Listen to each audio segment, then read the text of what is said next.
નમસ્કાર. નમસ્કાર. કેમ છો? મજામાં? એકદમ મજામાં, આનંદ મંગળ પરમ શાંતિ. સરસ સરસ, ખૂબ ખૂબ ધન્યવાદ. અ, આજે ડીસાના જાણીતા એવા કે જેવા એમનું નામ છે વિસાભાઈ નામ છે, પણ એમને આપનું ઉનાળું નામ કયું છે સર? વિવેન રિચાર્ડ્સ લોકો યાદ કરે ક્રિકેટર તરીકે. ક્રિકેટર તરીકે જો આપણને કે હવે ક્રિકેટ છોડી ચૂક્યો છું, પણ લોકો હજી રિચાર્ડ્સના નામે યાદ કરે. ખૂબ ખૂબ સરસ. અ, વિહાભાઈ, પહેલા તો વિશેષ આપનું પૂરેપૂરું નામ જાણી લઈશ.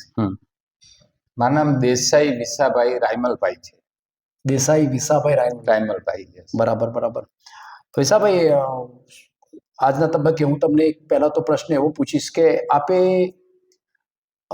અભ્યાસ કેટલા સુધી કરેલો છે? હું 11 સુધી ભણ્યો અને 12મામાં અધૂરું મૂકીને છોડી દેવું પડ્યું, કેમ કે એ સમયે નાની ઉંમરે મેરેજ કરી નાખતા એટલે બાળ મેરેજનો ભોગ બન્યો. બાળ લગ્ન. એટલે છોડવું પડ્યું. બરાબર. પપ્પાનું નામ શું છે? રાયમલભાઈ. રાયમલભાઈ. મમ્મીનું નામ? જીવીબેન. બરાબર. વિશાભાઈ, આપણો જે પરિવાર છે એ પરિવાર આમ તો મોટો પરિવાર હતો. બહુ મોટો પરિવાર. મોટો પરિવાર. 3 ભાઈ ને 3 બહેનો. અચ્છા અચ્છા. અને પણ સામાન્ય પરિવાર. પણ સામાન્ય એટલે એકદમ ગરીબ પરિસ્થિતિમાંથી મોટા થયેલા છીએ. ગાયો, ભેંસો, બકરા, ઘેટા અને ઊંટ જેવા 5 જેટલા જનાવરો ચારીને મોટા થયા છીએ. બરાબર. બહુ સરસ મજાની વાત કરી એમને કે પરિવારની અંદર પપ્પા જે હતા એ પોતે ગાય, ભેંસો, ઊંટ, બકરા એ જે ચરાવી અને એમાંથી જે ગુજરાન ચલાવતા હતું. બરાબર. આપે તો મારા ખ્યાલથી અભ્યાસ 12 પછી છોડી દીધો. હા, 12 સુધી જ. મેરેજ કર્યા પછી છોડી દીધો.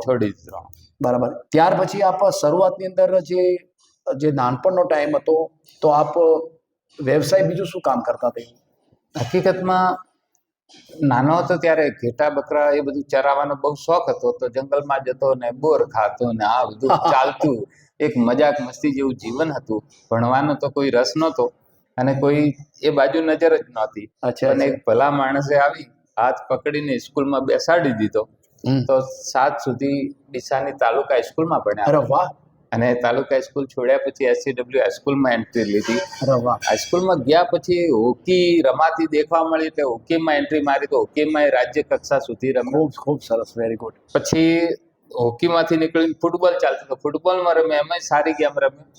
અને એના પછી ક્રિકેટમાં એન્ટ્રી મારી, તો ક્રિકેટમાં તો લોકો વિવેન રિચાર્ડ નામ પાડી દીધું. વિવેન રિચાર્ડ. કે એ સમયે બધું ધીમું ક્રિકેટ રમાતું, પણ મેં શરૂઆત કરી ઝડપી રમવાનું.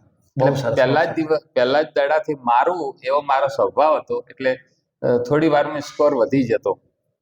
એટલે આ રીતે ક્રિકેટમાં આવી ગયો. બરાબર. આપણને ક્રિકેટમાં, હોકીમાં, વોલીબોલ દરેક ગેમ રમ્યો. કબડ્ડી, હા, કબડ્ડી, ખોખો બધી ગેમો રમ્યો અને બધી ગેમો આવડે. ઇન્ડોર ગેમો, ચેસ ને આ બધી ગેમો રમ્યો.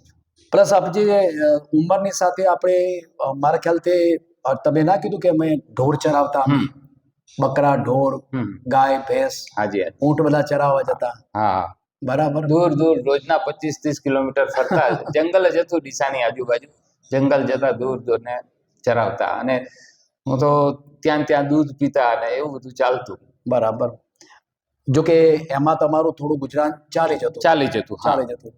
પણ ત્યાર પછી આપે અત્યારે હાલ જે તમે ઇંગ્લિશના જે ક્લાસીસ કરો છો, અંગ્રેજી કરો છો, તમારો અભ્યાસ તો ધોરણ 12 સુધીનો અધૂરો અભ્યાસ છે. પણ તમે જે ઇંગ્લિશના ઉપર તમે ઇંગ્લિશનું માતમ તમારી પાસે કેવી રીતે આવ્યું?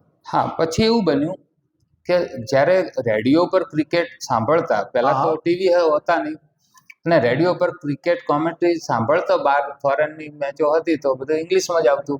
બહુ સરસ. તો કશી ખબર પડે નહીં કે શું બોલે, એમ થતું કે આ કઈ રીતે ખબર પડે કે આ શું બોલવાનું. અચ્છા.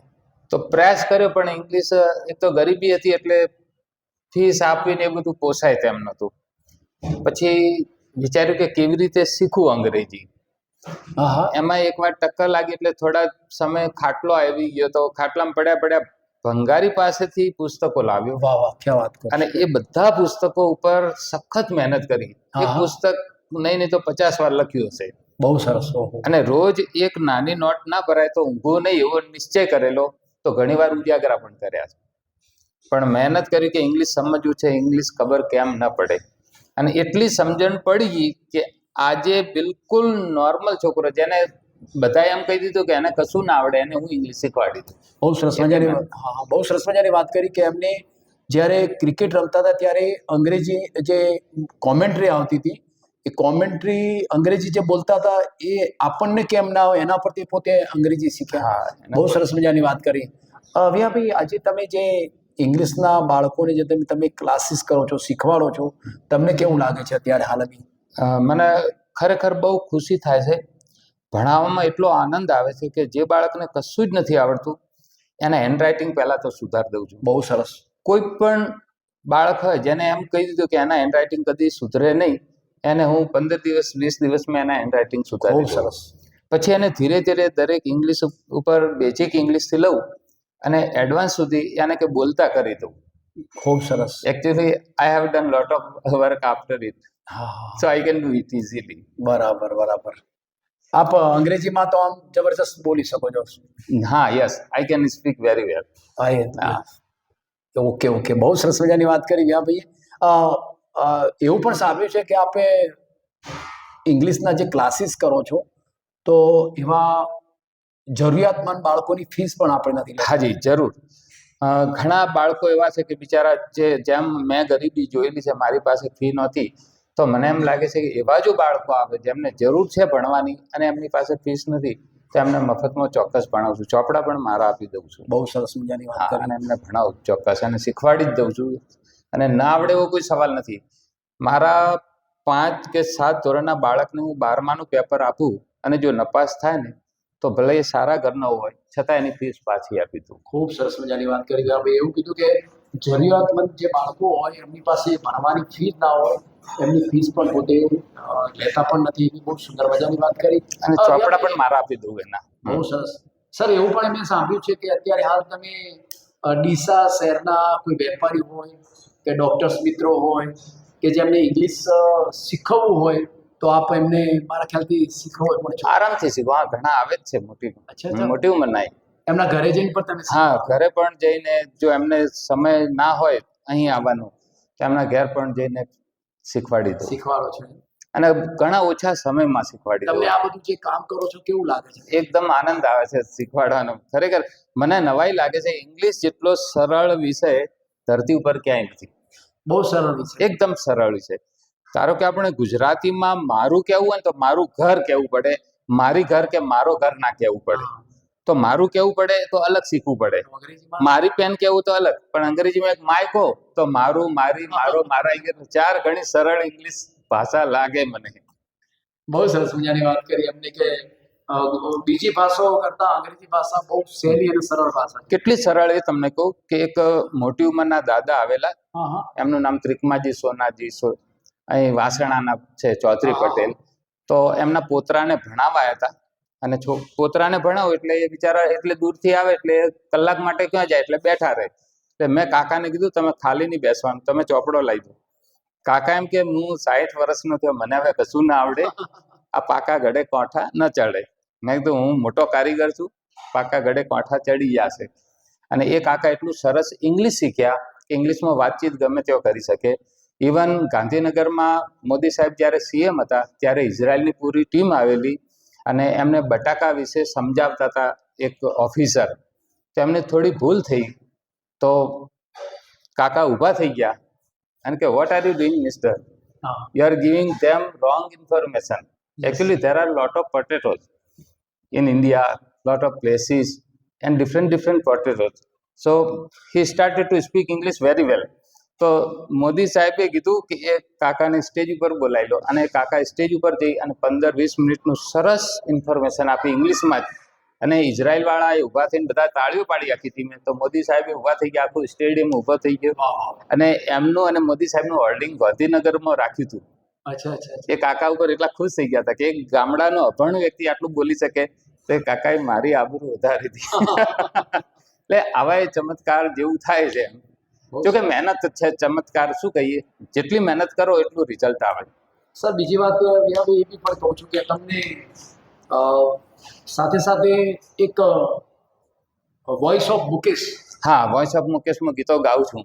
હા, કઈ ટાઈપના ગીતો ગાઓ છો? હા, એક ગીત સંભળાવું, 2 કડીઓ. હા. कभी कभी मेरे दिल में ख्याल आता है, कभी कभी मेरे दिल में ख्याल आता है કે જૈસે તુજસે. દેખો આ મુકેશના અમુક સામાન્ય ગીતો ગાઉં છું. બરાબર. બહુ મોટો ગાયક નથી. ઘણા મોટા હા. ઘણા બહુ ગીતો ગાયા છે તમે. મેં તમારા સ્ટેજ પર પરિવાર ગાયા છે. સાથે તમે. જી, 2 એપ ઉપર મેં લગભગ 11,000 જેટલા ગીતો ગાયા છે અને મને અલગ અલગ ઘણી બધી ભાષાઓના ગીતો ગાયા છે. તમને ગોડ ઓફ ગિફ્ટ સારી. હા, હું એવું માનું છું કે તમને એક આ પણ એક ભગવાનની ગિફ્ટ આપેલી છે. પરમાત્માની કૃપા. પરમાત્માની gift આપેલી છે. જો કે બહુ સરસ મજાની વાત કરી ભાઈ આજે એમની સાથે મુલાકાત દરમિયાન એમને ખૂબ જ સુંદર મજાની વાતો કરી છે. બહુ સરળ સ્વભાવના છે પોતે અને એક હું એવું માનું છું કે એક ડીસાનું ઘરણું કહેવાય. મારી ભાષામાં એવું કહું છું કે ડીસાનું ઘરણું કહેવાય. આમની સાથે જે વિશેષ મુલાકાત ભાઈ આજે હું તમને એક વાત એ પણ કહીશ કે પરિવારની અંદર આપના બંને બાળકો. હા, મારા બંને દીકરામાં નાનો દીકરો છે આર્મીમાં છે. શું નામ છે? મેં ડિસાઈડ કરેલું એ વખતે જ કે હું સેવા કરીશ અને મારા બાળકો પણ સેવાના કામમાં જાય. બહુ સરસ. એટલે એકને આર્મીમાં મૂક્યો અને બીજો ડોક્ટર. નાનો છોકરો છે કેસર દેસાઈ. પોતે આર્મીમાં છે. હા, એ આર્મીમાં છે અને મોટો બિરજુ દેસાઈ એ અત્યારે BHMS ડોક્ટરી પૂરી કરી છે. હવે ક્યાંક ક્લિનિક કરશે અથવા સેવા બહુ કરશે. સરસ મજાની વાત. બંને બાળકોને તમે એકને ડોક્ટર બનાવ્યો એકને દેશની સેવા માટે અને બંને દીકરીઓ છે. બંને દીકરીઓ છે. દીકરીઓ પરણાઈ દીધી છે, એમને બાળકો છે અને બધા સુખી છે. બહુ સરસ.